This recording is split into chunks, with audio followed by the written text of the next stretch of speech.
series last time. I just don't know if they can keep, like, if they can be consistent with this roster right now. Like, I'm not sure. I personally think BlossoM is, and it's crazy to say this, I think BlossoM is the stronger team right now.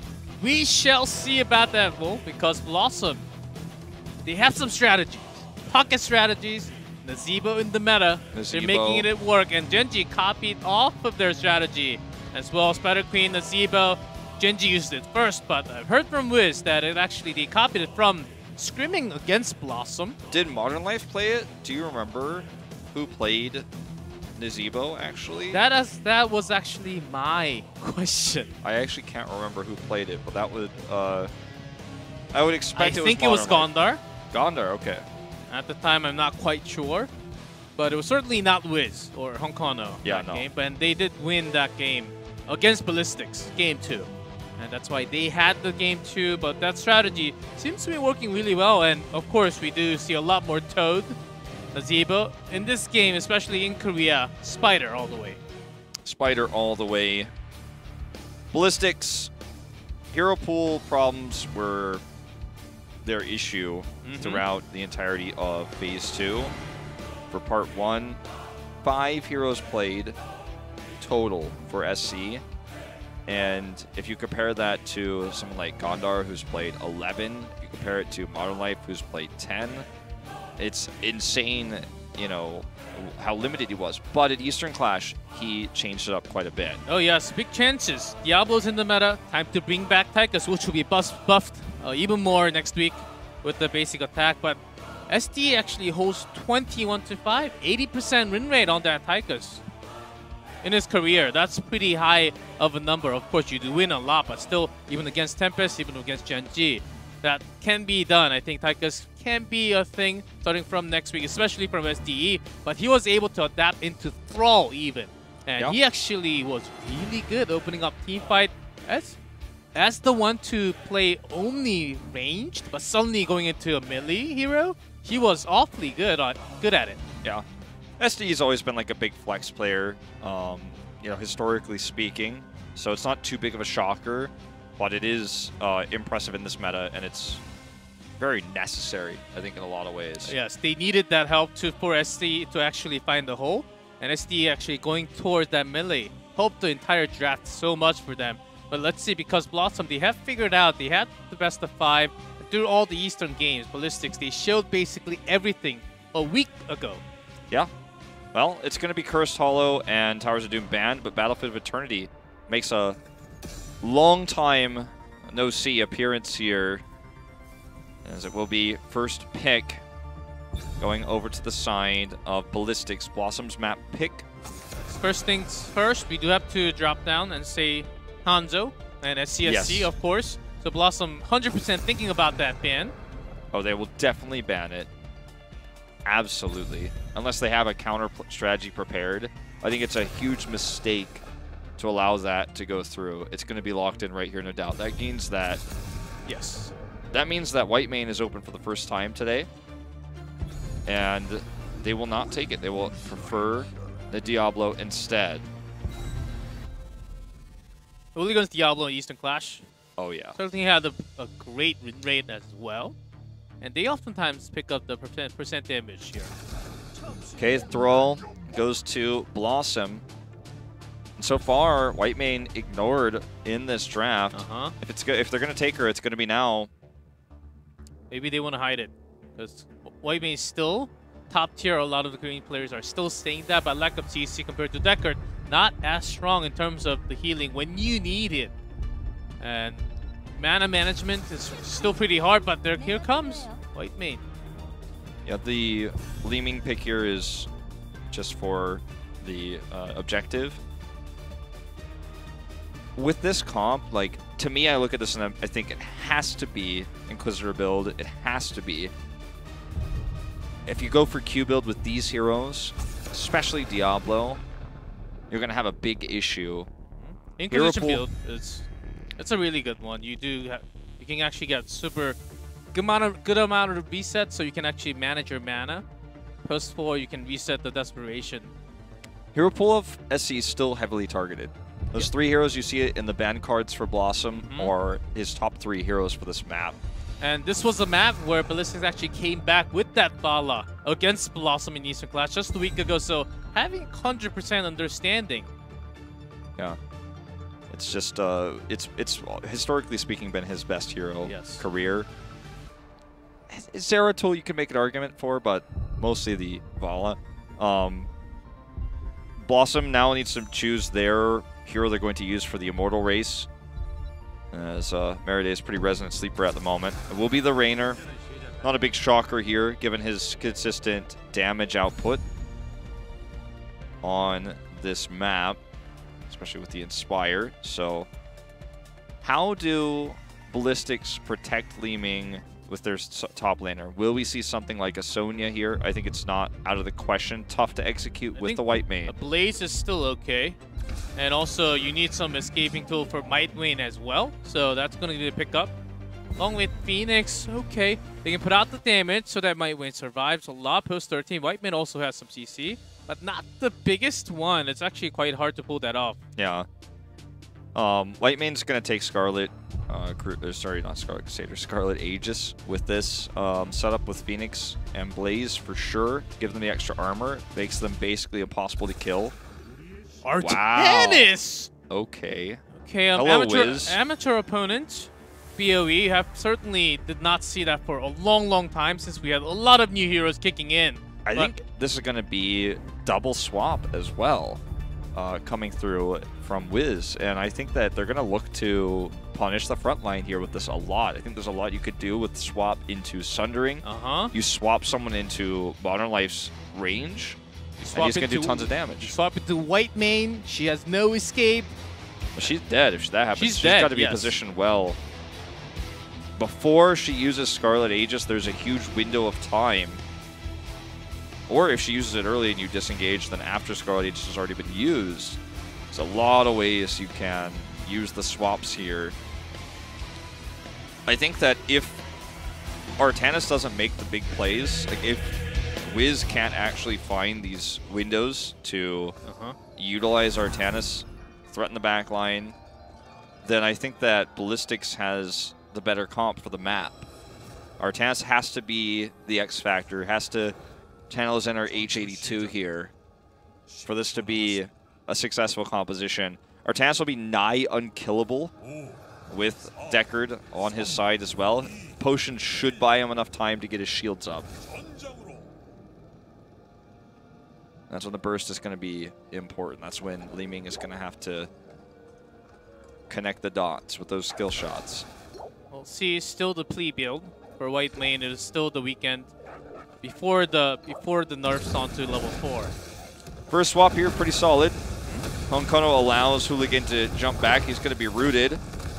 He should be fine. Gondar jumps away. Already used charge to get away, so can't really push Gondar into the turret. Let's take a look at the mana here of White Mane throughout the early parts of this game, especially before 13. Because this was something that Ending Life and I criticized a lot yesterday, was how much can you get done with White Mane? That's basically how, it tells you how good you are on the hero. It's really hard to manage your mana. Only your Q actually consumes your mana, but still when you stack up, all the Desperation stacks up. It's so hard. Yeah, especially in the longer fight. You have to really be careful. She can burst heal, but it's at a heavy mana cost. Marlife going to have to use his Adrenaline there. That's actually a nice catch by SDE to force that out early. One tool gone on a pretty long cooldown. In the top lane, we haven't talked about this too much with Artanis versus Blaze. It's actually pretty good for Artanis. It's not a winning matchup for him, but it's a lot better than some of the other matchups you could have against Blaze. And I think the theme here becomes frontline swapped into the back, blown up. Like Hooligan is mostly going to be the target. And I think that if this is played correctly for BlossoM, in these big fights, That's how they win this map. But if things go wrong, if someone gets picked, if SD is able to blow people up with this Li Ming, you know, like, they win the race every time. They've got Phoenix Li Ming, they've got strong front line. But you can't take out the damage that Artanis is going to have with that amateur opponent pretty quick. People always forget. But you have the racing potential along with Raynor. So, Raynor does not have direct peel like Blaze or Irel to push anyone out driving into the back line. But Artanis can act like that somewhat in a similar role, as you can swap out anyone diving in. And Thrall also, post-10 Thundering, is going to buy him some time at least. So, G-Clef and I did just do some detective work, and in fact, I had forgotten that double swap was removed from the game, so we confirmed that, so that's not actually going to be a factor. So, that to me is... It makes this pick less enticing to me, but still, I mean, even solo swaps can be quite strong. We'll take a look at his build as he goes on. Obviously, he's going to Shield Surge at 4. We'll see what he ends up taking up at 7, where the swap choice comes through. You can see here, like, he's not in this fight right now, and Hooligan could put a lot of threat onto the members of BlossoM in this moment. Alone, kind of acting like a gray main, that sort of way, just racing alone. Yep.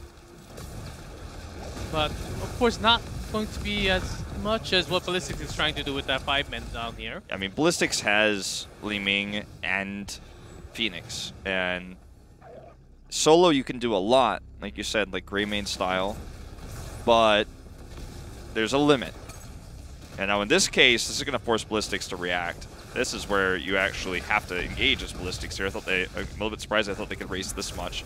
Only a few K ahead. They're going to go in. They lose the Immortal race. Where are the kills? That's what they need now. Focusing on Zonkona, does not have an escape. That's a death roll, but they do get to manage. They get one of the strongest objects in this entire game. That's certainly worth the kill for them. So, I think that Ballistix could have done this a little bit differently, but at the end of the day, this Immortal's not going to be too impactful. Ballistix still has an experience lead, and not just because of that kill, but just because they've been able to manage their lanes better. Wiz has been kind of pulled back and forth a lot. He's going to have 7 in just a moment. We'll find out if he gets Warp Cygnus. So I think that's something that we may see to kind of... if you grab the Diablo in this case, it's going to be Hooligan. If you can get him, slow him, blow him up, then you can win the fight like every time afterwards.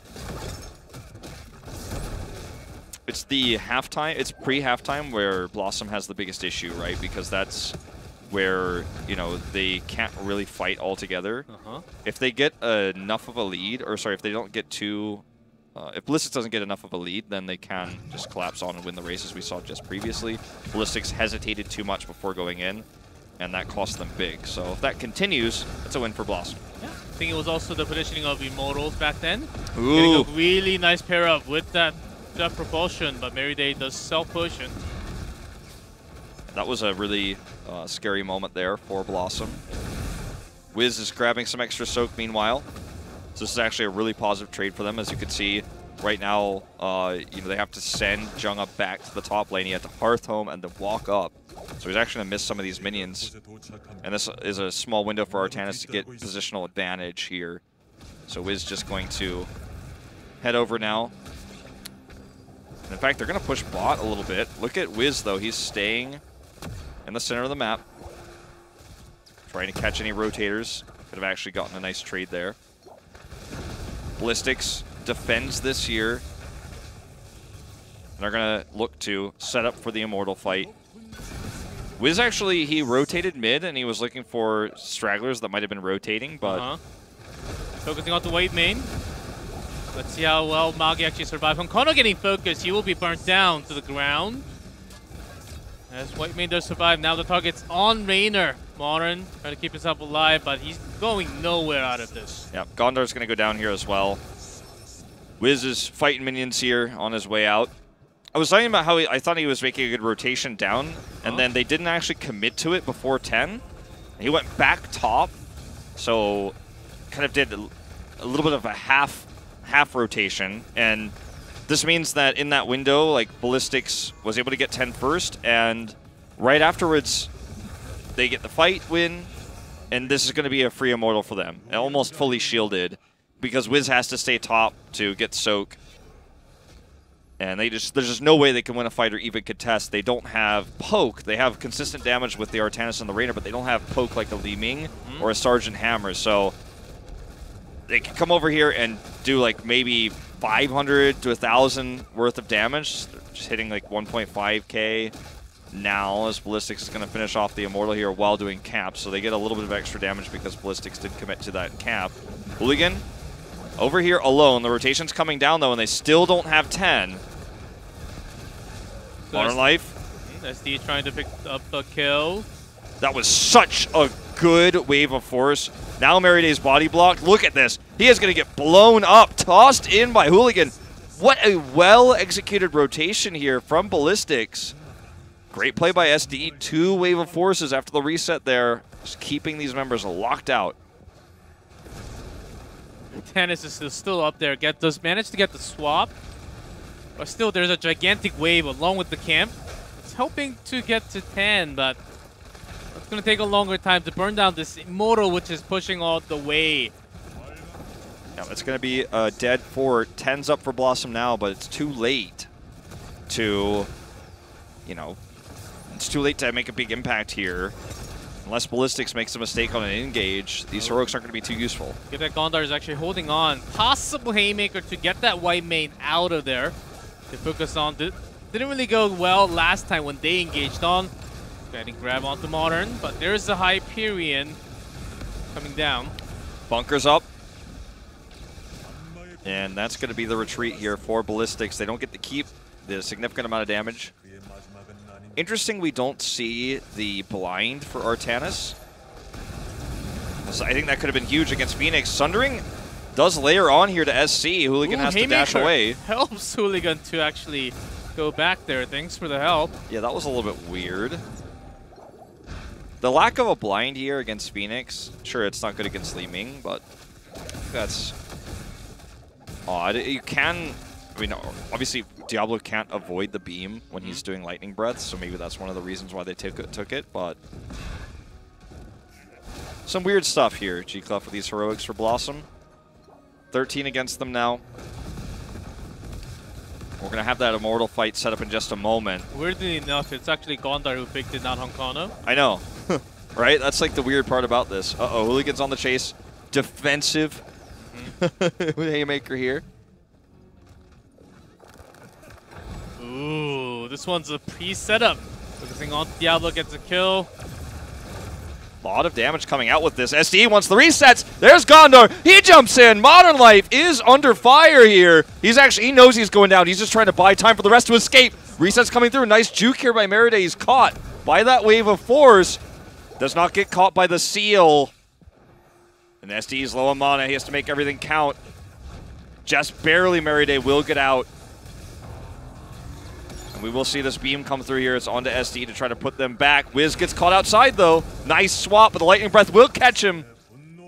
And suddenly, G-Clef, I've got a bad feeling about how this series may end if this continues. If you're a BlossoM fan, I'll be a little bit concerned about this Wiz pick. It just has not been working out. And it's actually the dash. 7 more damage when you go first in. Not looking for slow for any swaps, so this was basically the one intended. Artanis we would usually see for possible swaps, creating some super play, but it just seems like they were on the fly. Let's just do Artanis. It does a lot of damage. We can run for Immortal. Yeah. Oh, Hooligan caught here. That almost knocked him into the stun. That would have been a huge combo. Okay, Seal's going to come here. The bunker denying it, so Jungha does escape that. Here's the follow-up Sunder. It's going to be a big one into the sleep. The swap into the sleep. SC's going to have to warp away. He does drop out. This salvo. Wiz gets killed. That's resets for SDE. He's got 1. Will he get 2? Gondar very, very low. Can't do so. Potions killing, can't keep healing them up so they're keeping safe. SDE can make it happen. There it is.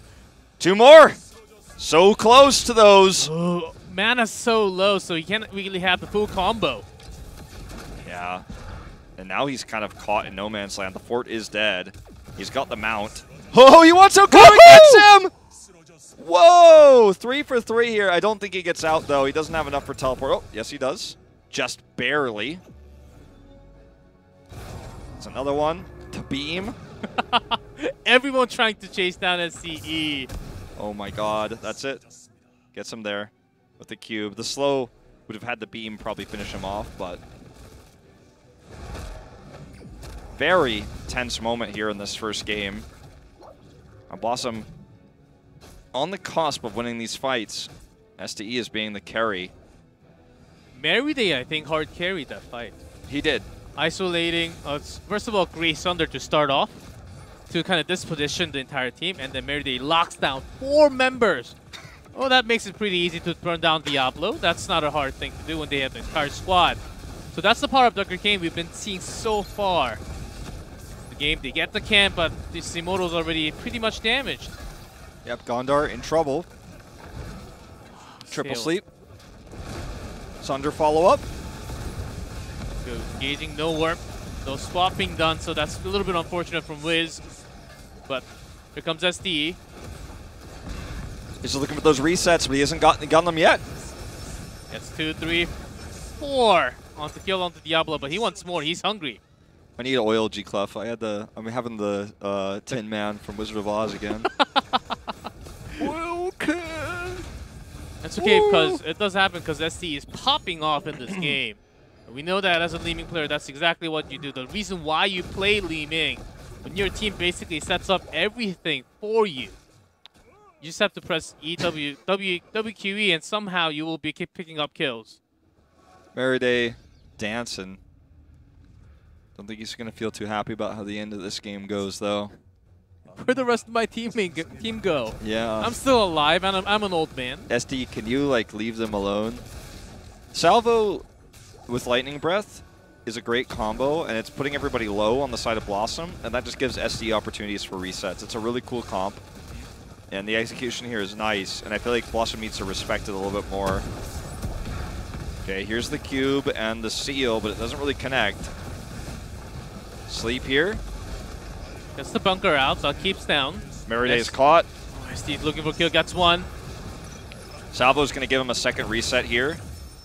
Almost a third onto Wiz, but they can go core now. It's Hooligan who actually gets the kill there. Onto Wiz, and this Artanis pick just simply did not work out. Scarlet Age is going to give everybody armor here to finish off the core as SDE is just doing SDE things. Wave of Force to try to push Hong Kono away. He's got so much burst healing from SDE. That's game over. Ballistix will take game number 1 in spectacular fashion. They had great adaptation as well. BlossoM, I think they need to swap classes here as they were focusing onto SC's hero a lot. And SDE is actually the one that pulls off. SCSC does not like to play Phoenix personally, but he was off to final pick. It seemed like Phoenix pulled off a lot of damage as well because Li Ming was actually making the 1. And Artanis pick, let's have a few questions on that. Yeah, let's take a look at his stats. You know, he ends up with 0 and 4. You know, 2 assists or whatever, but very little damage done. If you compare his siege damage to Chung's, like it should be higher if this comp is working correctly because he's doing so much damage to the Immortal.